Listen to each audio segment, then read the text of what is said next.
Another shooting involving ICE and Border Patrol took place yesterday in Portland, Oregon.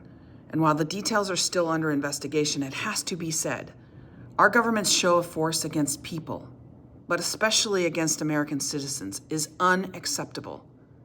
Over the course of this past year, we've seen ICE terrorize communities and neighborhoods, ripping parents from their children, and undermining due process, a fundamental right all persons have on American soil.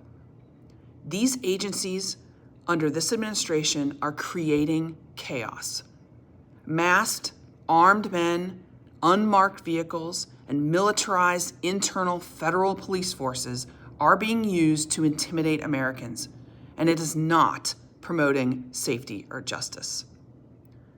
But perhaps what is most notable is this administration's race to categorize victims as domestic terrorists or gang members to justify their use of force.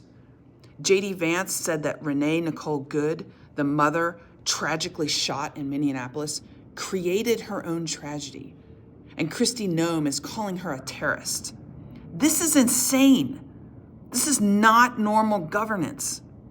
And a country that claims to value freedom and dignity and justice cannot terrorize its citizens in the name of policy.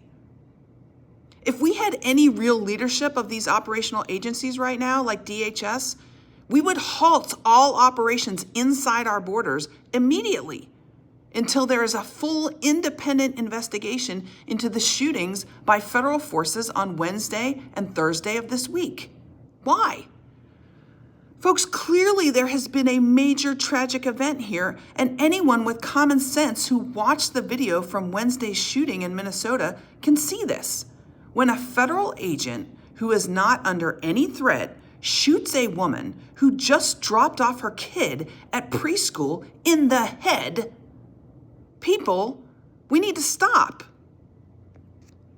In the military and in the aviation community, when there's a major mishap, when something really went wrong, and we all know it, we do this thing called a safety stand down.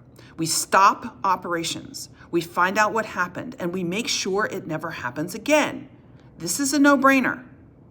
DHS should be doing the same thing. None of these ICE operations right now, inside our borders, have to be done immediately.